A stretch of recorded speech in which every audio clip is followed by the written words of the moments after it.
उपैष्यामः रस वाक्यं रसात्मकं काव्यम् इति वर्तते काव्यलक्षणं। कस्य काव्यलक्षणम् अस्ति? विश्वनाथस्य। विश्वनाथः वाक्यं रसात्मकं काव्यम् इति वदति। तो अत्र वाक्यं रसात्मकं काव्यं, रसात्मकं वाक्यं काव्यम् इत्यर्थः। माने रसात्मक जो वाक्य होता है वो काव्य होता है। तो रसात्मक इत्युक्ते किं?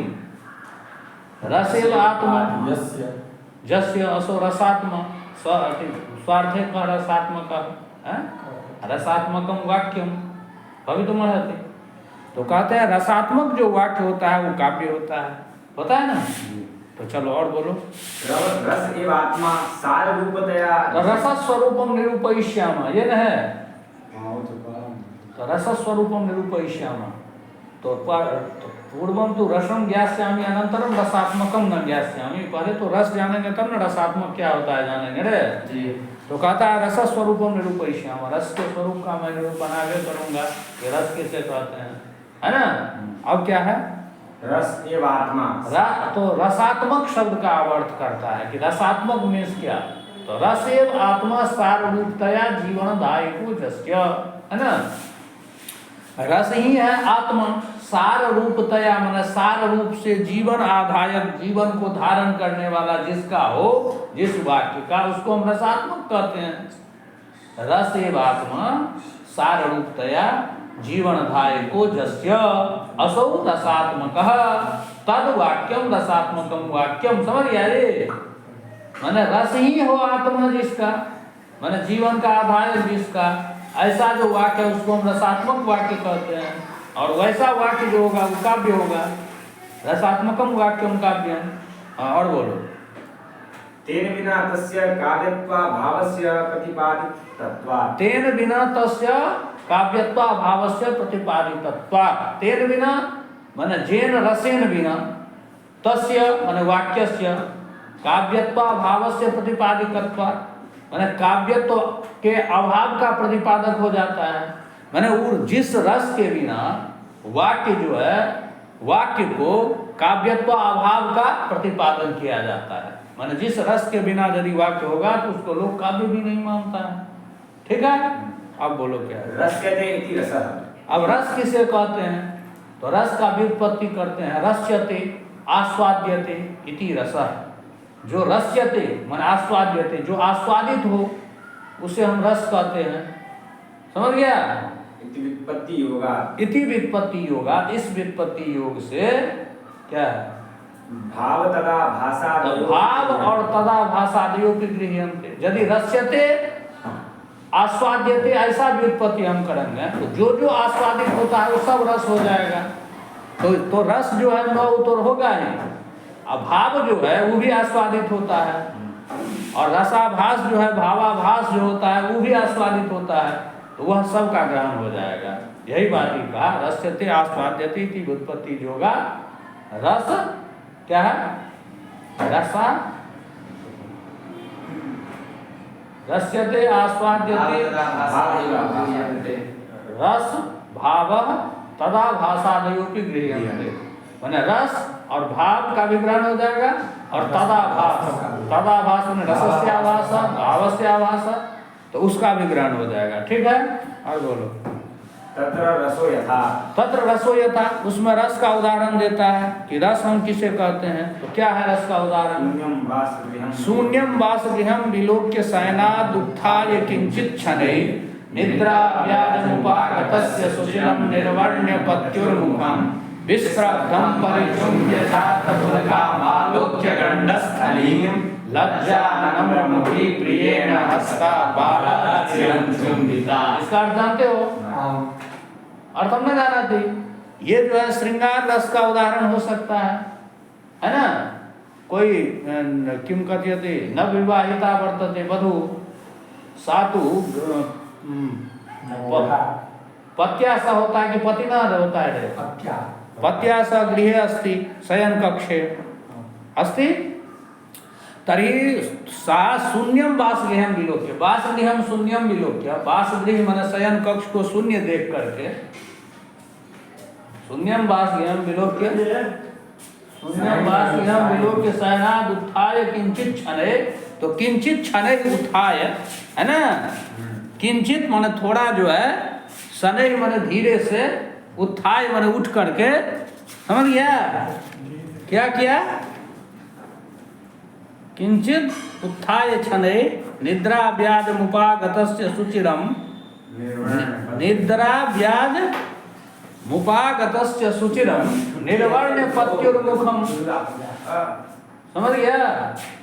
और निद्रा व्याज जो किंचित शनै उत्थाय, शनै माने धीरे से, किंचित माने थोड़ा उठ करके, निद्रा व्याज मुपागतस्य पत्युर्मुखम, निद्रा के व्याज को प्राप्त किया जो पति का मुख, नाटक करते, नाटक, निद्रा का कपट है ना, निद्रा का छल करके जो सोया हुआ था, उसके मुख को ऐसे, अपने पति के मुख को निर्वर्ण, निर्वर्ण माने देखकर, ठीक है, पत्युर्मुखम विश्रब्धम, उसके बाद वह विश्वस्त हो गई कि यह सो गया है, तो क्या किया? परिचुंब्य, तो उसका परिचुंबन कर लिए। तो जब ये चुंबन की तो जात पुलकम, उसके कपोल पर में जो है रोमांच आ गया, तो जात पुलकम आलोक्य गंडस्थलिम, जात पुलकम गंडस्थलिम आलोक्य, जात रोमांचित गंडस्थली माने कपोल स्थली को देखकर, निद्रा जात पुलकम लज्जा नम्र मुठी प्रिय न हंसता, उसके बाद वह जो है तो लज्जा से नम्रमुखी हो गई, अवनत मुख वाली हो गई, ऐसी वह नायिका प्रिय न हंसता, हंसती हुई अपने प्रियतम के द्वारा, चिरम चुंबिता, बहुत काल तक चुंबित हुई, है ना, समझ गया? तो इस श्लोक को, ये श्रृंगार रस का उदाहरण है, इसमें रस है श्रृंगार, इसलिए ये वाक्य जो हो गया काव्य हो गया, ठीक है? दूसरा क्या है? भावो यथा, अब भाव का उदाहरण देगा, तो देवादि विषया रति भाव, रति देवादि विषया व्यभिचारी तथांजिता भाव प्रोक्ता, ऐसा काव्य प्रकाश में आया है। रति देवादि विषय, रति देवादि विषया व्यभिचारी तथांजिता, जहाँ पर व्यभिचारी भाव व्यंग्यार्थ में आता हो, व्यंजित हो, माने व्यंजना के द्वारा जाना जाता हो, और देवादि विषया जहाँ रति प्रकट होता हो, तो वह भाव होता है, पता है ना? तो रस का उदाहरण तो दे दिए, माने समझने के लिए समझिए, कांतादि विषयाजा रति सारथि रसा भवति, देवादि विषयाजा रति सारथि भाव भवति, क्या तुम? तो अत्र जो है दूसरा उदाहरण क्या है? यस्यालीयत सल्क सिम्नि जलधि भाव से यथा भावो, यथा भाव का उदाहरण है ना, यस्यालीयत सल्क सिम्नि जलधि पृष्ठे जगन मंडलम, दंष्ट्रे क्या है? दंष्ट्रायं धरणी नखे इति सुताधीशा पदे रोदसी, क्रोधे छत्रगण सरे रसमुखा मानव प्रलंबासुर, ध्याने विश्वमसावधारणिक कुलम कस्मै चिदस्मै नमः। कोई कवि कहते हैं कि कस्मै चिदस्मै नमः, ऐसे किसी को नमस्कार, ऐसे अस्मै कश्चिदस्मै नमः, ऐसे किसी को मैं नमस्कार करता हूँ। कैसे है वो? तो यस्यालीयत सल्क सिम्नि जलधि, जस्य है ना, सल्क सिम्नि, सल्क सिम्नि मत्स्यावतारे, सल्क सिम्नि जलधि अलीयत माने सागर, सागर अलीयत माने लीन हो गया, जिनके मछली के जो होता है कनखूर, जिनके कनखूर में समुद्र जो है लीन हो गया, तो मत्स्यावतार हो गया।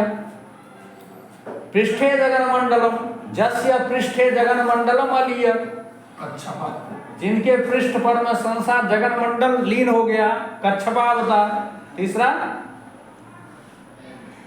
पृष्ठे जगन मंडलम दंष्ट्रायं धरणी, और जस्य दंष्ट्रायं धरणी अलीयत बड़ा अवतार, और नखे दिति सुता, तो जस्य नखे दिति सुताधीशा हिरण्याक्ष या हिरण्यकशिप, जस्य नखे हिरण्यकशिपु अलीयत, क्या घनश्रायाम भरणी नखे दितिशुताधीशा, दितिशुत का अधीश माने दैत्यों का स्वामी, अलियत माने हिरण्यकशिपु लीन हो गया, और पदे रोदसी वामनावतार जिनके पद में रोदसी द्यावांतरिक्ष जो है लीन हो गया, तीनों लोक लीन हो गया, तो वामना अवतार, और क्रोधे जस्य क्रोधे छत्रगण परशुरामा अवतार, और जस्य सरे दशमुखा मन दशानन अलिय जिनके सर में जो है रावण जो है लीन हो गया, रामावतार, और पाणव प्रलंबासुर जिनके पानी में माने बाहु में प्रलंबासुर मारा गया, कृष्ण, और ध्याने विश्वम और जिनके ध्यान में विश्वम अलिय तो बुद्धावतार, और अशौ और क्या ध्याने अशौ अधार्मिक कुलम, और जस्य अशौ अशौ इत्युक्ते खड्गे जिनके तलवार में, अधार्मिक कुलम अलिय अधार्मिक कुल माने पापी जो है लीन हो गया, कल्कि अवतार, कस्मै चिदस्मै नमः, अस्मै कश्चिदस्मै नमः, ऐसे जो है कोई है उनको मैं नमस्कार करता हूँ। तो इससे यहाँ पर मैं कवि का जो है देवादि विषया मतलब विष्णु विषया रति द्योत्यते, विष्णु विषय रति द्योतित हो रहा है ना रे, तो यहाँ पर भाव हो गया है, और क्या है रसाभास हो जाता। अब रसाभास क्या होगा, तदा भाषा अनौचित्य प्रवर्तिता, रसाभास और भावाभास वहाँ होता है जहाँ रस जो अनुचित रूप से प्रवृत्त हो या भाव जो है अनुचित रूप से प्रवृत्ति हो। तो अनौचित्यम कथम भविष्यति, अनौचित्यम तो लोक विरुद्धम शास्त्र विरुद्धम च अनुचितम भवति, शास्त्र विरुद्ध या लोक विरुद्ध दोनों जो होता है अनुचित होता है। तो जैसे मान लिया जाए पति पत्नी के प्रेम का वर्णन होगा तो उचित होगा, और पर स्त्री पर पुरुष के प्रेम का वर्णन होगा तो अनुचित होगा, और देवादि विषया मतलब देवता विषय गति होगा यदि तो भाव होगा, और यदि राक्षस विषय गति हो जाए तब क्या हो जाएगा, भावाभाषण होगा। गुणी व्यक्ति गुरु विद्वान के प्रति भाव होना तो भाव होगा, गति होना, हाँ जो गुणहीन है उसके प्रति यदि रति हो जाए तो भावाभाषण होगा। तब उसको देता है रसाभास का, देखो क्या है, मधुद्विरेफे कुसुमई कपात्रे, क्या है मधुद्विरेफा कुसुमई कपात्रे वपो प्रियं स्वा मनुवर्तमान श्रृंगेन चस्पर्श निमीलिताक्षिं मृगीम कंडू यत कृष्ण सारा। ये कहाँ का है, कुमार संभव का है, कुमार संभव का है। जब पार्वती मैया तपस्या कर रही थी और सभी देवगण के कहने पर कामदेव गए, महादेव तो समाधि में थे, तो महादेव को समाधि भंग करने के लिए कामदेव को भेजा जाता है।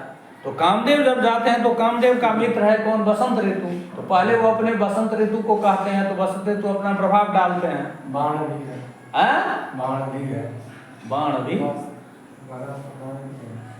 तो वो जो अपना प्रभाव डालता है कामदेव, तो उस समय में क्या हो जाता है, पशु पक्षी सब जो है काम से मोहित हो जाता है। हरे न काबूधी सबके मन मनसी हरे, सो उबरे ते ही काल महू लो राखे रघुवीर, ये कहा कौन, तुलसी बाबा लिखते हैं। तो उस समय में ऐसी स्थिति आ गई जब कामदेव अपना प्रभाव डाला, तो जो देखे नारीमय ब्रह्ममय जो देखत रहे, जो महाऋषि सब केवल ब्रह्ममय संसार को देखता था, सर्वम ब्रह्ममयम जगत, वो सब स्त्रीमयम जगत देखने लगा काम के प्रभाव से। तो ऐसा प्रभाव डाले, तो वो जब प्रभाव डाला तो पशु पक्षी की भी ऐसी स्थिति हो गई। उसका कालिदास वर्णन करते हैं कि मधुद्विरेफा कुसुमई कपात्रे पपु प्रियां सा मनुवर्तमाना श्रृंगेन च स्पर्श निमीलिताक्षी मृगीम कंडू यत कृष्ण सारा। कहते हैं द्विरेफा, द्विरेफा कैसे कोड था, दो रेफो जस्मिन अशो द्विरेफा, दो रेफ हो जिसके नाम में तो भ्रमर, तो भ्रमर जो है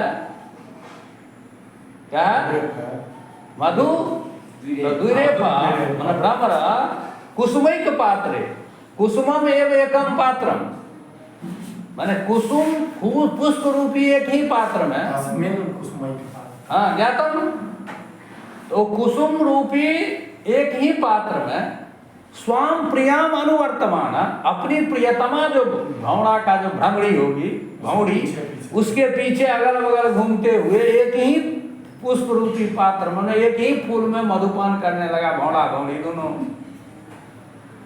मधुद्दुरेप कुसुमैक पात्रे पपो प्रियाम स्वाम अनुवर्तमान, स्वाम प्रियाम अनुवर्तमान मधु पपो, मधुपान करने लगा।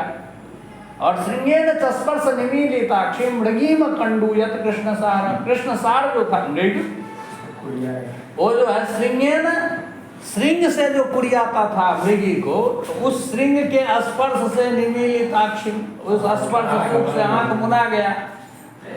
और ऐसे मृगी माने मृगी को सो कंडूयत, अकंडूयत माने कंडू अति करने लगा, खुजलाने लगा।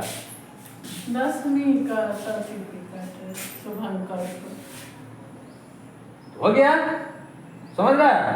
तो इस प्रकार जब हम देखते हैं तो क्या हो गया, मृगी मकंडूयत कृष्ण सारा। तो यहाँ पर मैं कहा कि तिर्यक विषयत्वा रसाभास, यहाँ पर में जो रति है वो तिर्यक विषयक है, इसलिए यहाँ रसाभास हो गया ना? तो ये यहाँ तक हो गया। चलो अब आगे बाद में देखेंगे।